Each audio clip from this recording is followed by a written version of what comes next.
Hello to all my dear students. Welcome to part second video of our class 6th civics chapter diversity.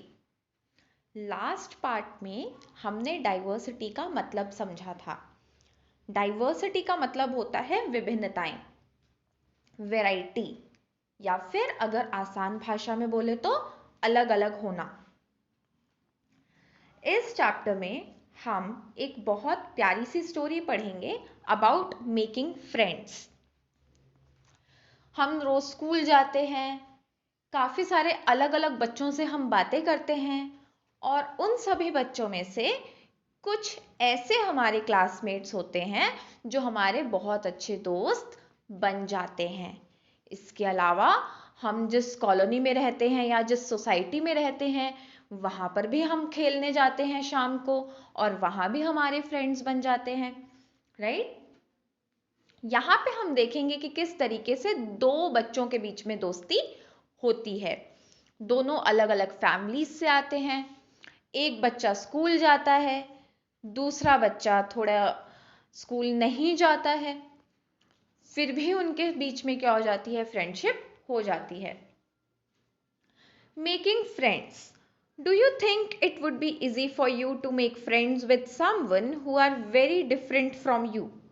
आपको क्या लगता है कि कोई ऐसा व्यक्ति जो आपसे बहुत अलग होगा, क्या आप उसके साथ कभी दोस्ती कर पाएंगे? अब वो अलग किसी भी सेंस में हो सकता है.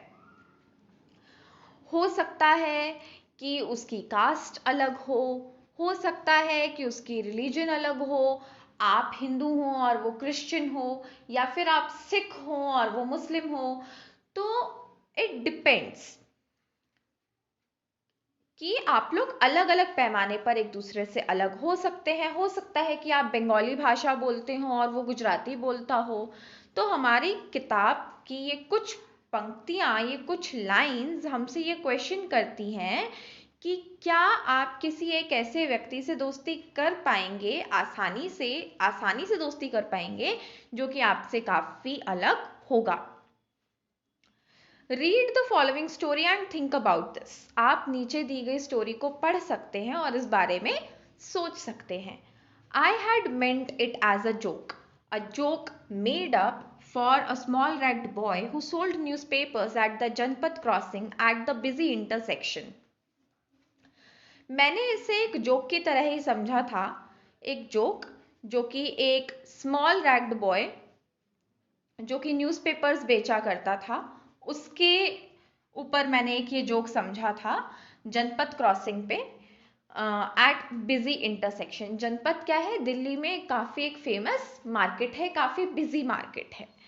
उस मार्केट में एक बच्चा रैग्ड क्लोथ्स मतलब कि फटे पुराने कपड़े पहनकर अखबारें बेचा करता था. Every time I cycled past he would run after me, holding out the English newspaper and screaming out the evening's headlines in a mixture of Hindi and English words. हर शाम को जब भी मैं उस जनपद मार्केट के बिजी रोड से अपनी साइकिल पर जाया करता था, उस रोड को क्रॉस करता था, एक छोटा सा लड़का रैग्ड क्लोथ्स में यानी पुराने कपड़ों में मेरे पीछे पीछे, मेरी साइकिल के पीछे पीछे दौड़ता था.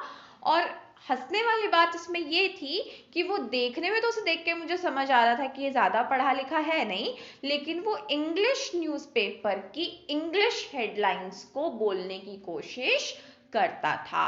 वो उन हेडलाइंस को आधा हिंदी में बोलता था और आधा इंग्लिश में बोलता था. और यही सुनकर समझकर मुझे क्या आती थी, हंसी आती थी और मैं इसे एक जोक की तरह लेता था. और जनरली क्या होता था कि जब वो बच्चा मेरे पीछे भागता था, मेरी साइकिल के पीछे इंग्लिश का न्यूज़पेपर लेकर भागता था, मैं आगे को बढ़ जाता था ट्रैफिक के साथ. लेकिन एक दिन क्या हुआ, मैं पेवमेंट के सहारे रुक गया, यानी कि एक पटरी, एक जो साइडवे है उसके सहारे मैं रुक गया. And asked for the Hindi paper. His mouth fail open. अब मैं उस बच्चे के पास जाके रुका और मैंने उससे हिंदी का अखबार मांगा. उस बच्चे का ना मुंह खुला का खुला रह गया. You mean you know Hindi? He asked. आपका मतलब आपको हिंदी आती है? उस बच्चे ने पूछा। Of course I said as I paid for the paper. जैसे ही मैंने हिंदी का अखबार लिया और मैंने हिंदी के अखबार के लिए पे किया, उस अखबार के पैसे उस बच्चे को दिए, मैंने कहा हाँ बिल्कुल आती है, हिंदी क्यों नहीं आएगी मुझे? वाई? क्यों? तुम ऐसा क्यों पूछ रहे हो? तुम्हें ऐसा क्यों लगा कि मुझे हिंदी नहीं आती होगी? ही पॉज्ड। वो रुक गया कुछ देर के लिए। बट यू लुक सो सो अंग्रेज, ही सेड। थोड़ा रुककर वो बोला, लेकिन आप तो बहुत बहुत अंग्रेज लगते हैं। अब लोग ना हमारे पहनावे से क्या करते हैं, हमारा अंदाजा लगाते हैं। जैसे कि साइकिल वाले व्यक्ति को उस बच्चे को देखकर काफी हंसी आती थी, क्योंकि वो देखो पहने तो उसने फटे पुराने कपड़े हैं, सड़क पर फुटपाथ पर वो अखबार बेच रहा है, लगता नहीं है कभी स्कूल भी गया होगा, लेकिन इंग्लिश की हेडलाइंस बोल रहा है, देखो। ये सोचकर उसे हंसी आती थी। अब वो जो साइकिल पर जो व्यक्ति जा रहा था वो काफी अच्छे से वेल ड्रेस्ड था, और उसको देखकर लग रहा था कि भाई ये तो अंग्रेजी, फर्राटेदार अंग्रेजी बोलता होगा। ये इसका इमेज साइकिल वाले व्यक्ति के लिए किसने बनाई थी? न्यूज़पेपर बॉय ने अपने दिमाग में बना ली थी कि भाई ये तो फर्राटेदार इंग्लिश बोलता होगा। You mean you can even read Hindi? अब उसको बड़ी हैरानी, भाई तुम हिंदी में मुझसे बात कर रहे हो तो समझ आती है मुझे, लेकिन क्या तुम हिंदी पढ़ भी सकते हो? तुम तो मुझे बड़े अंग्रेज से लगते हो। किसने बोला? न्यूज़पेपर बॉय ने साइकिल वाले व्यक्ति से बोला। Of course I can, I said this time a little impatiently. अब कई बार ये होता है ना, हमसे कोई बड़े फिजूल के सवाल पूछता है, हम थोड़े इम्पेशेंट हो जाते हैं, हमें लगता है भाई मैं इंडिया में रहता हूँ और क्यों नहीं आती होगी मुझे हिंदी, ये पता नहीं मुझसे कैसे फालतू के सवाल पूछ रहा है कि क्या आपको हिंदी पढ़नी आती है, आपको हिंदी बोलनी आती है, ये कैसे सवाल मुझसे ये पूछ रहा है। तो साइकिल वाला व्यक्ति थोड़ा क्या हो गया? इम्पेशेंट हो गया। तो I said this time a little impatiently, मैंने काफी इम्पेशेंट होकर बोला। I can speak, read and right Hindi.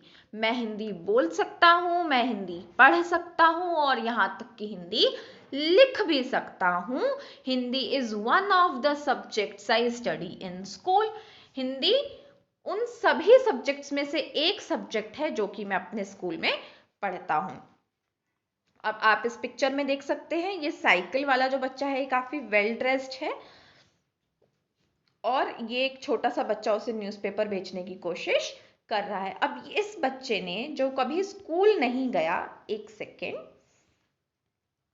इस बच्चे ने जो कभी स्कूल नहीं गया, कभी इसने पढ़ाई नहीं की, इसको नहीं पता कि सब्जेक्ट्स क्या होते हैं। अब ये क्वेश्चन पूछेगा सब्जेक्ट्स ही आस्क्ड, सब्जेक्ट क्या होता है? आपने बोला कि आपने बाकी सब सारे सब्जेक्ट पढ़े हैं और सभी सब्जेक्ट के साथ आपने हिंदी भी पढ़ा है। अब बताइए ये सब्जेक्ट क्या होता है? अब जो व्यक्ति कभी स्कूल नहीं गया, आप उसे कैसे समझाएंगे कि सब्जेक्ट क्या होता है? हमारी अलग अलग क्लासेस लगती हैं, राइट? तो how could I explain what a subject was to someone who had never been to school? अब मैं ये कैसे किसी को समझाऊं कि सब्जेक्ट क्या होता है जो कि कभी स्कूल गया ही ना हो? Well it is something I began but the lights changed. अब मैं यहाँ समझाने की कोशिश कर ही रहा था कि भाई सब्जेक्ट कुछ तो होते हैं, लेकिन इतने में ही क्या हो गई? लाइट चेंज हो गई, रेड लाइट चेंज हो गई। ये सड़क पर मिले थे तो लाइट्स ग्रीन हो गई, अब इनको जाना पड़ेगा। And the honking behind me grew 100-fold and I let myself be pushed along with the rest of the traffic. और मेरे पीछे की जो हॉन्किंग थी, हॉन्किंग यानी जो मेरे पीछे जो गाड़ियां हॉर्न बजा रही थी, वो 100 गुना हो गई। जैसे ही लाइट ग्रीन हुई, सबको क्या था? आगे जाना था। रेड लाइट पे वी ऑल स्टॉप, राइट? और ग्रीन लाइट पे we all start moving with along with the traffic. बचपन में आपने सीखा होगा। तो जैसे ही हरी बत्ती हुई, सबको क्या करना था? आगे जाना था। मेरे पीछे यानी साइकिल के पीछे जितनी भी गाड़ियां थी, वो सब जोर जोर से हॉर्न बजाने लगी, और फिर मुझे भी अपनी साइकिल को बाकी ट्रैफिक के साथ आगे बढ़ाना पड़ा। The next day he was there again, smiling at me and holding out a Hindi paper. अगले दिन मुझे वो लड़का फिर दिखा। कौन सा? अखबार बेचने वाला। इस बारी वो देखकर मुझे मुस्कुरा रहा था, और उसने अपने हाथ में एक हिंदी पेपर रखा हुआ था मेरे लिए, क्योंकि अब उस लड़के को पता चल चुका था कि मैं हिंदी अखबार पढ़ना पसंद करता हूँ। भैया, ही सेड, आपका अखबार। उस बच्चे ने कहा, भैया आपका अखबार। अब बताइए ये सब्जेक्ट क्या चीज है। आप देख रहे हैं उसको अगले दिन तक याद था कि सब्जेक्ट कुछ होता है। The English word sounded strange on his tongue. अब एक व्यक्ति जो कभी स्कूल ना गया हो, उसकी जबान से, उसके मुंह से सब्जेक्ट जैसा भारी शब्द सुनकर मुझे क्या हुई, काफी अटपटा लगा। हैरानी तो नहीं हुई लेकिन काफी मुझे अटपटा सा लगा। It sounded like its other meaning in English to be ruled by someone else. अब देखिए बच्चे, ये जो सब्जेक्ट है ना, ये जो हमारा वर्ड है सब्जेक्ट, SUBJECT, इसके इंग्लिश में होते हैं दो मीनिंग। एक मीनिंग होता है सब्जेक्ट का, जो हमारे सब्जेक्ट्स होते हैं, जो हम विषय पढ़ते हैं स्कूल में, जैसे कि Hindi, English, math, science, history, Sanskrit, right. ये सारे क्या है, हमारे सब्जेक्ट्स हैं, जो हमारे विषय हैं। हिंदी में हम क्या बोलेंगे, विषय। दूसरा जो मीनिंग होता है सब्जेक्ट का, दैट इज प्रजा, कि we all are the subjects of Akbar. हम सब किसके सब्जेक्ट्स हैं, अकबर के सब्जेक्ट्स हैं। यानी कि हम सब किसकी प्रजा हैं, अकबर की प्रजा हैं।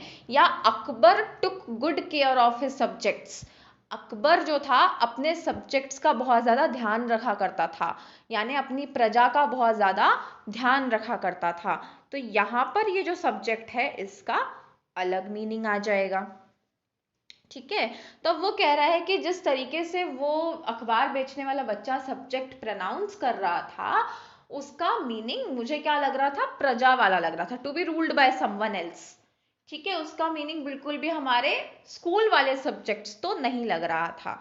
आई होप आपको डिफरेंस समझ आया होगा दो सब्जेक्ट्स के बीच में, ठीक है। जब भी आपको ऐसे एक्स्ट्रा इन्फॉर्मेशन दी जाए, मेक श्योर कि आप उसे कहीं ना कहीं लिख रहे हैं, अपनी बुक में ही लिख लीजिए, ठीक है। To be ruled by someone else को अंडरलाइन करके प्रजा लिख लीजिए। प्रजा शब्द आई होप आप सबने सुना होगा। तो सब्जेक्ट आपने सीखा कि आज की सब्जेक्ट्स के दो मीनिंग होते हैं।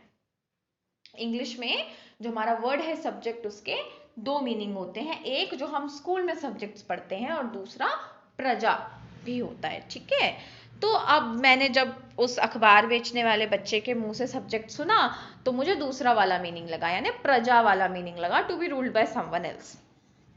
लेकिन अब मैं उसको समझाने की कोशिश कर रहा था। Oh, it's just something to study, I said, and then because the red light had come on, I asked him, have you ever been to school?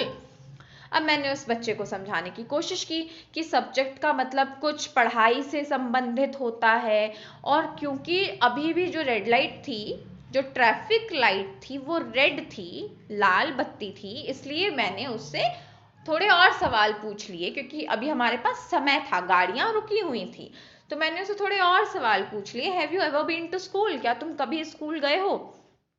Never, he answered, कभी नहीं गया, उसने जवाब दिया। And he added proudly, I began working when I was so high. और उसने ना काफी प्राउडली बताया, काफी गर्व से बताया कि जब मैं इतना ऊंचा था ना, जब मेरी हाइट इतनी थी, तब से मैं काम कर रहा हूं। तो छोटे बच्चे जो होते हैं वो डिनोट करने के लिए अपनी हाइट से बताते हैं कि जब मैं इतनी हाइट का था, मैं तब से काम कर रहा हूँ। और उसने हाइट कैसे नापी?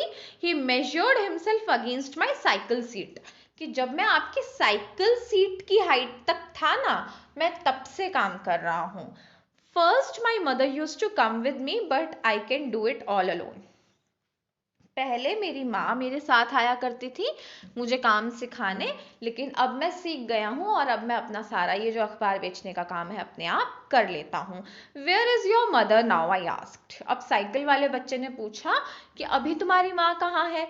But then the lights changed and I was off. और जब तक उसने क्वेश्चन पूछा ही था कि अब तुम्हारी मम्मा कहाँ है, लाइट्स चेंज हो गई, अब ग्रीन लाइट हो गई, अब फिर से ट्रैफिक चलने लगेगा, तो आई वॉज ऑफ। अब मुझे आगे बढ़ना था, अपनी साइकिल लेकर मुझे भी आगे बढ़ना पड़ा। I heard him yell off from somewhere behind me, she is in Meerut with the rest. was drowned out। अब मैंने पीछे उसे ट्रैफिक में भीड़ से कहीं से चिल्लाते हुए सुना कि मेरी माँ कहाँ है, फिलहाल मेरठ में है। और उसने बहुत कुछ आगे और बताया, लेकिन मैं कुछ भी सुन नहीं पाया। क्यों नहीं सुन पाया? ट्रैफिक के शोर की वजह से मैं कुछ भी सुन नहीं पाया।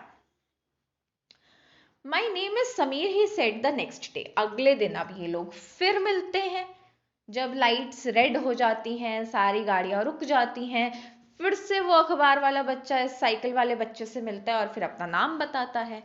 And very shyly he asks what's yours. और बहुत शर्माते हुए, ये जो शाइली वर्ड है ना बच्चे, इसका मतलब होता है शर्माते हुए, उसने पूछा कि आपका नाम क्या है। It was incredible my cycle वॉबल्ड।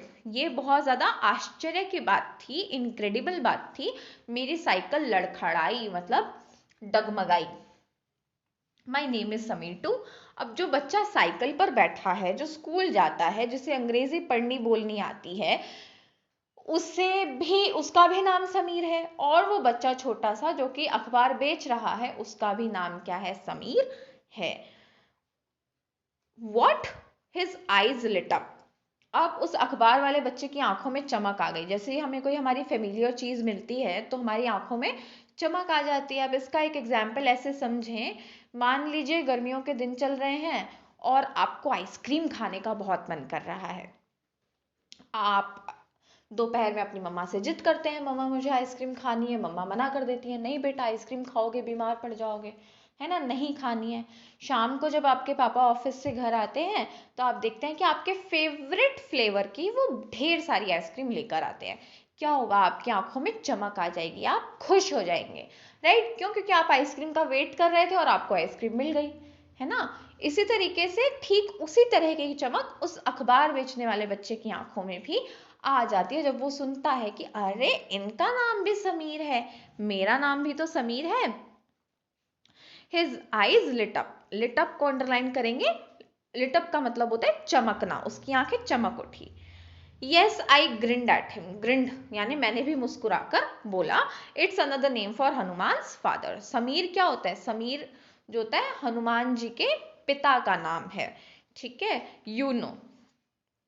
So now you are Sameer एक and I am समीर दो, he said triumphantly। So अब से आप जो हैं समीर एक हैं, जो साइकिल पर बैठा बच्चा है वो समीर एक है, और जो बच्चा अखबार बेचता है वो क्या है? समीर दो है। he said triumphantly। triumphantly को आप अंडरलाइन करेंगे बच्चे। triumphantly का मतलब होता है खुश होकर, उत्साह से, ठीक है। तो उसने खुश होकर उत्साह से बोला कि आगे से आपका नाम समीर एक है और मेरा नाम समीर दो है। Something like that I answered and then I held out my hand. हाथ मिलाओ समीर दो। His hand nestled in mine like a little bird। अब दोनों ने, बच्चों ने हाथ मिलाया। जो समीर दो का जो हाथ था काफी छोटा था, वो छोटा बच्चा था, और एक चिड़िया की तरह उसका हाथ समीर, बड़े वाले समीर के हाथ में समा गया। I could still feel its warmth as I cycled away। और मैं साइकिल लेकर आगे बढ़ गया, लेकिन तब तक मैं उसकी वार्मथ क्या कर सकता था? फील कर सकता था। उससे हाथ मिलाने की जो गर्माहट थी, मैं उसको फील कर सकता था। The next day he did not have his usual smile for me. अगले दिन उसके चेहरे पर मुझे वो वेलकमिंग सी स्माइल नहीं दिखी, जो कि मुझे बहुत पहले इतने दिनों में वो दिख रही थी। आज वो मेरे को जो समीर दो था, अखबार बेचने वाला जो समीर था, वो इतना ज्यादा खुश नजर नहीं आ रहा था। There is trouble in Meerut, he said. अब मेरठ में कौन रहते थे? उसकी मदर रहती थी, उसकी फैमिली बाकी की रहती थी मेरठ में। अब उस न्यूज़पेपर बॉय ने बोला कि मेरठ में बड़ी गड़बड़ हो गई है, बड़ी परेशानी है। Many people are being killed there in riots. दंगे हो गए हैं, यानी लड़ाई झगड़े फैल गए हैं और वहां पे काफी लोग मारे गए हैं। I looked at the headlines, communal riots, it blazed. मैंने हेडलाइन, अखबार की हेडलाइन की तरफ देखा और उसमें लिखा था कम्युनल रायट्स। कम्युनल रायट्स का मतलब होता है बच्चे सांप्रदायिक दंगे, जब हिंदू मुस्लिम आपस में लड़ने लग जाते हैं, ठीक है, धर्म के नाम पर लोग एक दूसरे को मार देते हैं, उसको हम क्या कहते हैं? कम्युनल रायट्स कहते हैं। But Sameer I began I am a Muslim Sameer. अब अखबार बेचने वाले बच्चे ने बताया कि मैं समीर तो हूँ लेकिन मेरा रिलीजन अलग है, मैं एक मुस्लिम समीर हूँ। He said in the answer and all my people are in Meerut, मेरे सभी लोग मेरठ में हैं। His eyes filled with tears and when I touch his shoulder he would not look up. उसकी आंखें भर आईं आंसुओं से, टीयर्स से, और जब मैंने उसके कंधे पर हाथ रखा फिर भी उस छोटे वाले समीर ने, न्यूज़पेपर बॉय ने, मेरी तरफ नहीं देखा। वोंट लुक अप, ऊपर मेरी तरफ नहीं देखा। He was not at the crossing the day after. और उसके बाद वो समीर मुझे कभी भी वहां पर क्रॉसिंग पर, रेड लाइट क्रॉसिंग पर नहीं नजर आया। Neither the day after nor ever again, उसके बाद कभी भी नजर नहीं आया। And no newspaper in English और Hindi can tell me where my Sameer two has gone. और मुझे कोई भी न्यूज़पेपर ये नहीं बता पाया, ना हिंदी का ना अंग्रेजी का, कि मेरा समीर दो आखिर गया कहाँ। अब आपको क्या करना है, 3 डिफरेंसेस बताने हैं, जो कि समीर 1 और समीर 2 में क्या ऐसी 3 चीजें थी जो अलग थी। इसको हम रीड करेंगे। While Sameer 1 is more familiar with English, Sameer 2 speaks Hindi. Sameer 1 जो है उसको अंग्रेजी आती है, उसे इंग्लिश आती है, वहीं समीर 2 हिंदी में बात करता है। Although they both are more at home in different languages, they still communicated with each other. अब क्योंकि उनकी भाषाएं अलग थी लेकिन फिर भी उन्होंने आपस में बातचीत की। They made the effort to do so because this was what was important to them, क्योंकि उनके लिए बात करना वॉज इम्पॉर्टेंट, उनके लिए एक दूसरे को जानना समझना जरूरी था, और लैंग्वेज बैरियर उनके बीच में नहीं आया। Sameer 1 and Sameer 2 also come from different religious and cultural backgrounds। अब समीर 1 और समीर 2 का रिलीजन अलग है, धर्म अलग है, और उनके कल्चर्स भी अलग हैं। Sameer 1 is a Hindu, Sameer 2 is a Muslim. बेटा ये आप सारा अंडरलाइन करते जाएंगे, ठीक है, एक पेंसिल रखिए साथ में, उसको आप अंडरलाइन करते जाएंगे कि समीर 1 जो था वो हिंदू था, समीर 2 एक मुस्लिम था। Different religious and cultural background such as these are an aspect of diversity।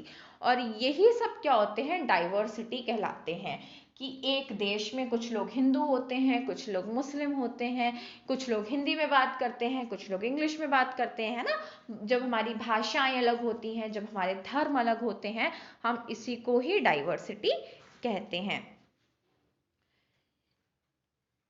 In addition to their diverse religious and cultural backgrounds, there are other ways in which Sameer 1 and Sameer 2 are different from each other. For example, Sameer 1 goes to school, Sameer 2 sells newspapers। Sameer 1 जो है वो school जाता है और Sameer 2 school नहीं गया कभी भी, वो न्यूज़पेपर्स बेचता है। Why do you think Sameer 2 did not attend school? आपको ऐसा क्यों लगता है कि समीर 2 स्कूल नहीं गया, कभी नहीं गया? Do you think it would have been easy for him to attend school if he wanted to?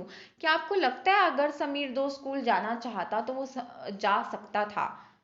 आप इसको थोड़ा सा सोचिए, चाहे पॉज कर लीजिए वीडियो को, लेकिन आप सोचिए इसको बैठकर कि समीर 2 आखिर स्कूल गया क्यों नहीं और उसे न्यूज़पेपर क्यों बेचने पड़ रहे थे।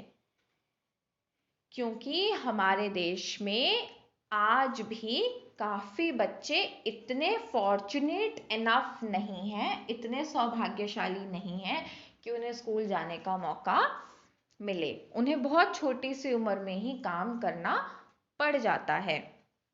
और अगर समीर 2 चाहता भी स्कूल जाना तो उसके लिए वो पॉसिबल नहीं था, क्योंकि उसे न्यूज़पेपर बेचने का काम करना पड़ता था। In your opinion is it fair situation that some children get to go to school and others don't? आपके अनुसार क्या ये बात सही है कि कुछ बच्चों को स्कूल जाने का मौका मिलता है और कुछ बच्चों को स्कूल जाने का मौका नहीं मिलता है? तो नहीं, ये बात बिल्कुल गलत है। हमारे अनुसार हर बच्चे को स्कूल जाने का मौका मिलना चाहिए। Sameer 2 did not have the opportunity to attend school. Sameer 2 को कभी ये मौका ही नहीं मिला कि वो स्कूल जा सके। Perhaps you have noticed that there are several people in the area where you live who are poor and don't have enough to eat or wear and sometimes not even a place to live। आपने अपने आसपास के इलाकों में भी notice किया होगा कि कई ऐसे लोग होते हैं जिन्हें स्कूल जाने का मौका नहीं मिल पाता है, यहाँ तक कि उनको खाने को भी नहीं मिलता और कुछ पहनने के लिए भी इतने एनफ पैसे नहीं होते कि वो नए नए कपड़े खरीद सकें, यहाँ तक कि उनके पास रहने के लिए भी घर नहीं होता है। This difference is not the same as the one we have seen earlier. अब ये डिफरेंस जो है बिल्कुल अलग है उस डिफरेंस से जो कि हमने पीछे डिस्कस किया था। Here we are talking not of difference but of inequality। बच्चे यहाँ पे ये जो शब्द है inequality, इसको आप यहाँ पे अंडरलाइन कर लेंगे। inequality का मतलब क्या होता है? असमानता। ठीक है, इक्वालिटी का मतलब होता है समानता और इनइक्वालिटी का मतलब होता है असमानता। जब हम देखते हैं कि एक सोसाइटी में कुछ लोग तो जो हैं वो काफ़ी अमीर हैं, उनके पास सारे रिसोर्सेज हैं, उनको वो जो चाहते हैं वो खरीद सकते हैं, जहाँ चाहते हैं वहाँ जा सकते हैं, लेकिन कुछ लोग जो हैं उनके पास इनफ पैसे नहीं हैं कि वो कुछ खाने को भी खरीद सकें या फिर घर में भी रहना अफोर्ड वो कर सकें। तो स्कूल जाना तो बहुत ज़्यादा दूर की बात है। तो बच्चे इसको हम डाइवर्सिटी नहीं कहेंगे, इसको हम इनइक्वालिटी कहेंगे। इनइक्वालिटी के बारे में we will discuss more in the next part of this chapter. I hope आपको डाइवर्सिटी समझ आया होगा और आपने एक न्यू वर्ड सीखा इनइक्वालिटी। Stay tuned.